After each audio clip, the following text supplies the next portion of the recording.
Hello students, so today we are going to discuss the fourth chapter, that is refraction through plane surface. So you have already seen what is reflection, that is light coming from one medium striking an interface and going back to the same medium. This is called reflection. But what will happen when light travels from one medium into another? So that process is called refraction. When light travels from one medium to another, it bends towards or away from the normal, depending upon whether it is a rarer medium or a denser medium. So when light travels from one medium to another, the speed of light changes. So the speed of light in air or in vacuum is 3 into 10 to the power 8 meter per second. The speed of light in water is 2.25 into 10 raised to the power 8 meter per second, and the speed of light in glass is 2 into 10 raised to the power 8 meter per second. So you see that light travels the fastest in air or in vacuum, then a little slower in water and more slower in glass. So we are going to define two types of medium. One is optically denser medium and another one is optically rarer medium.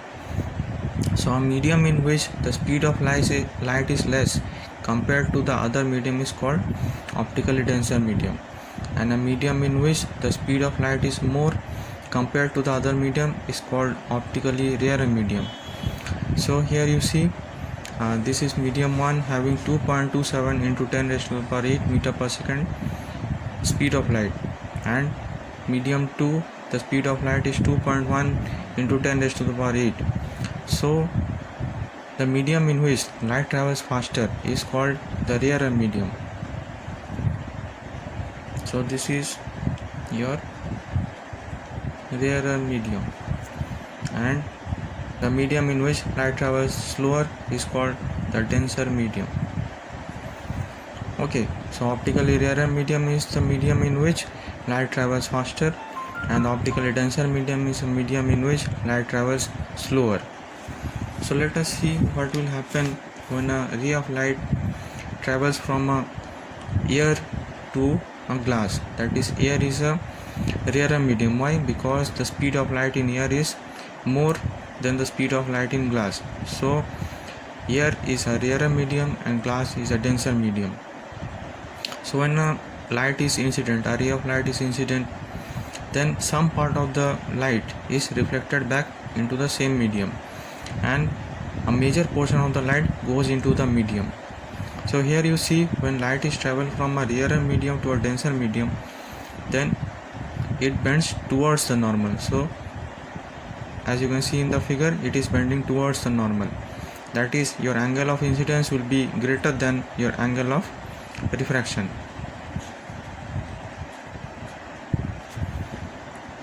So when a ray of light travels from a rarer medium to a denser medium, it will bend towards the normal.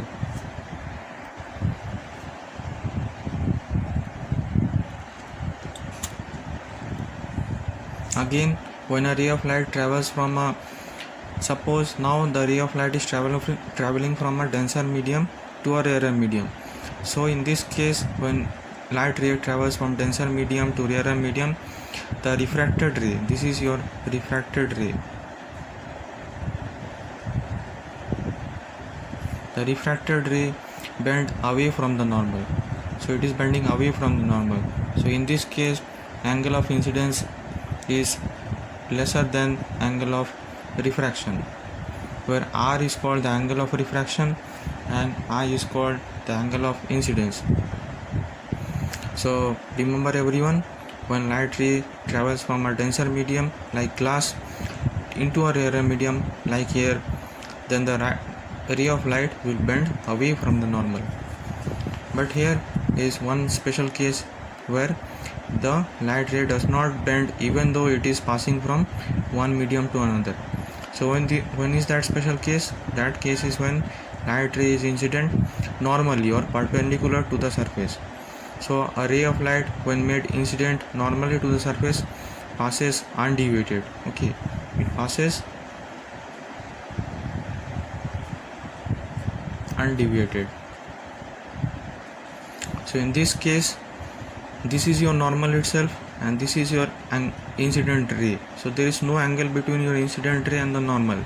So your angle of incidence is also 0 and the angle of refraction is also 0. Okay, so a question can come in your examination that if the angle of incidence is 0, what is the angle of refraction?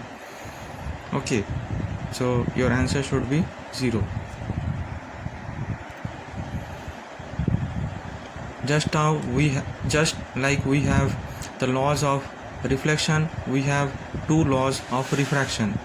So the first law states that the incident ray and the refracted ray and the normal at the point of incidence lie on the same plane.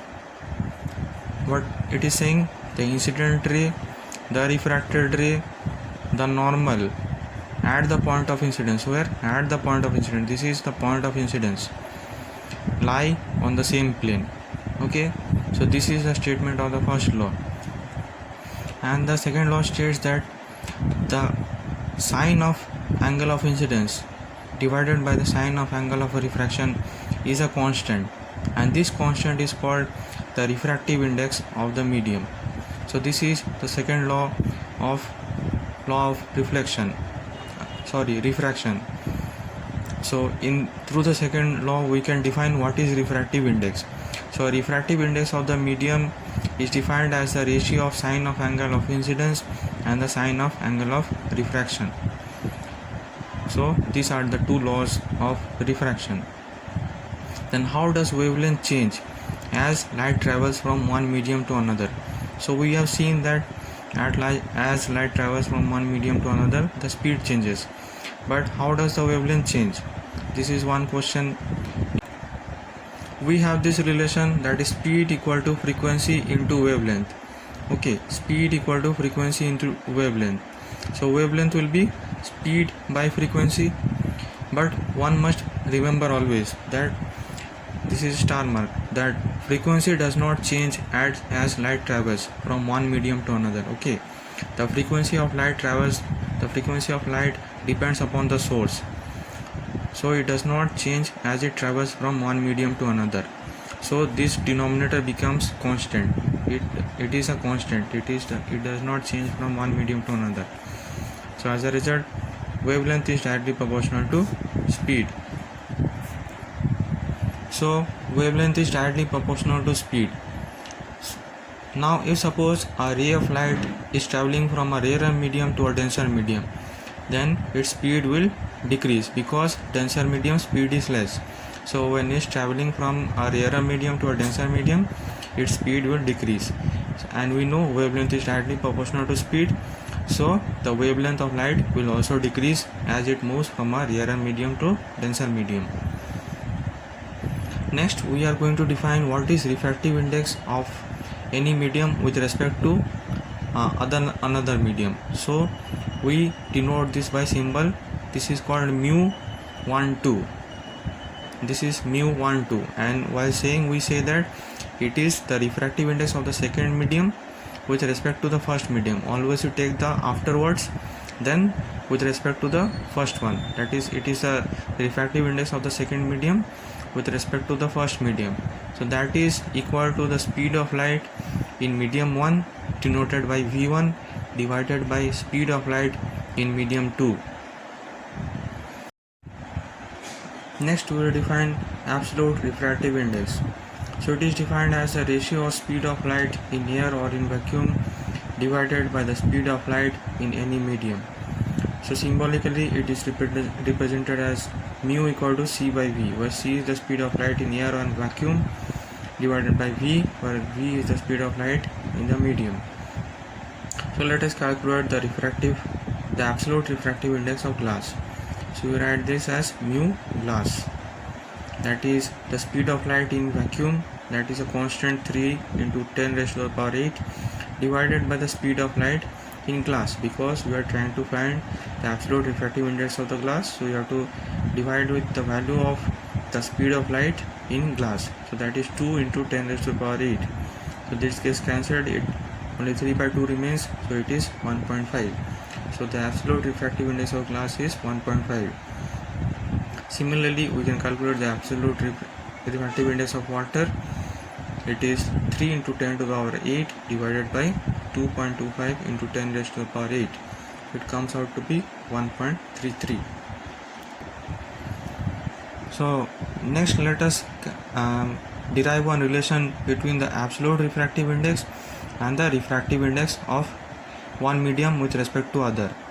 So we have already defined the refractive index of second medium with respect to other as the velocity of light in medium 1 divided by velocity of light in medium 2. So this can be written as v1 into 1 by v2. Let us divide and multiply both sides with c. So we have divided this side with c and same time we have multiplied this side with c. So this becomes this v1 by c we take as the denominator of c by v2. So c by v2 divided by the reciprocal of this, that is c by v1. And what is c by v2? C by v2 is the absolute refractive index of medium 2 and c by v1 is the absolute refractive index of medium 1. So in other words we can say the refractive index of the second medium with respect to the first medium is the ratio of the absolute refractive index of medium 2 with respect divided by the absolute refractive index of medium 1. So if you want to find the refractive index of glass with respect to water, we have to simply divide the absolute refractive index of glass and divided by the absolute refractive index of water. We had already found these two values, that is 1.5 divided by 1.33. So this is 1.128. That is the refractive index of glass with respect to water. Next we will see how to calculate the wavelength in any medium. We have already seen that as light travels from one medium to another, its wavelength changes. So how do we calculate the wavelength in any medium? So wavelength in any medium is given by the wavelength of light in air divided by the absolute refractive index of that medium. So if suppose we have the wavelength of some light in air as 589 nanometer and it is passing through glass which is having a refractive index, absolute refractive index of 1.5. So the wavelength of light in glass will be 589 divided by the absolute refractive index, that is 1.5. So this comes out to be 392.67. So the wavelength of light has decreased as it is going from air to glass. Next we have the principle of reversibility of light, which states that the light travels from one medium to another, and if it is traveling back, then it will travel back with the same path, along the same path. So if light is traveling from medium 1 to medium 2, then after reflecting back it will travel along the same path when it is going back from medium 2 to medium 1. So that is we have shown with a double-headed arrow. That is, if light is coming here, normal incidence on this plane, then it will go back along this same path. So let us suppose a ray of light is entering from a rarer medium 1 into a denser medium 2. So the refractive index of the second medium with respect to the first medium is sin I by sin R. Then it is incident normally on a mirror. This is a mirror, so it is incident normally and it goes back along the same path. Now if we calculate the refractive index of the first medium with respect to the second medium, so it becomes sin R by sin I, because when light is traveling from this side from the denser to the rarer medium, your angle of incidence becomes R and your angle of refraction becomes I. So it is sin R by sin I. So let us multiply these two equations. We will see that this side everything gets cancelled and it becomes 1. So the refractive index of the second medium with respect to the first medium is just the reciprocal of the refractive index of the first medium with respect to the second medium.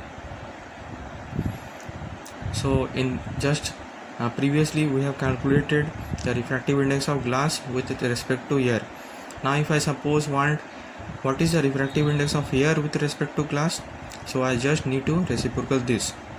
So in place of, we have found out this value, this is 1.5 equal to 1 by mu of glass by air. So mu of glass air is 1 divided by 1.5, so it is 2 by 3. The next topic of discussion is the refraction of light through a rectangular glass block. So this we have A, B, C, D as it is a rectangular block of glass, and a ray of light is incident on it. So this is air, this is glass, so it is going from a rarer medium to a denser medium, so it will bend towards the normal. So we have bended it towards the normal and it is passing straight. Then again one more refraction takes place at this DC interface. So first refraction takes place at the AB interface, the second refraction takes place at DC interface. So here light is going from glass to air, that is from a denser medium to a rarer medium, so it will bend away from the normal. So if this was angle R, then this will be also angle R according to alternate angle. This is forming a Z shape, so through geometry alternate angle, this will be also angle R, and this is angle E. Okay, this is called the angle of emergence denoted by E, and I is called the angle of incident, and this light ray is called the emergent ray. This is called the emergent ray,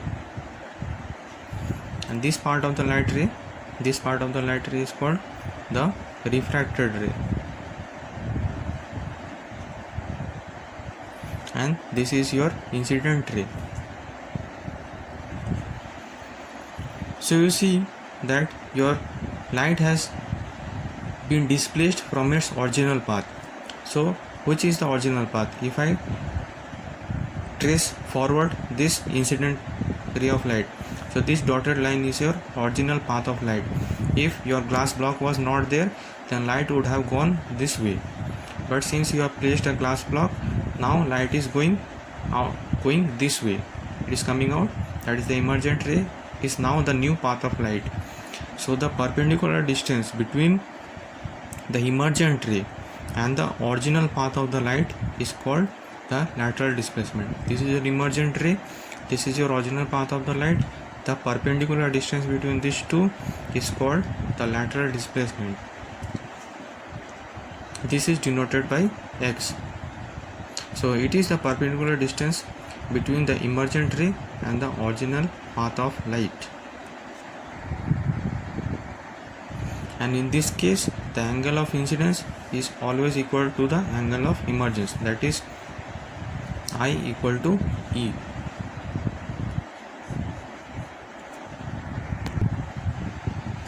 So the last topic of discussion of the first part of this chapter is the multiple images formed by a thick plane glass plate. So this is your thick plate glass plate, so which is silvered at the bottom. So here only reflection will take place, no light ray will pass through it because it is silvered here. So only reflection will take place at the down interface. Let me name this A, B, C and D. So in the DC interface only reflection will take place, but at the AB interface both reflection and refraction takes place. So let us suppose I have one light bulb here, that is a source of light denoted by S. So a ray of light is coming and hitting the AB interface. Some part, only a 4% of the part will get reflected back. So if I place my eye here, then I will see an image here, that is I1, and 96% of the light gets into the glass plate and suffers a strong reflection here. This is the point of strong reflection.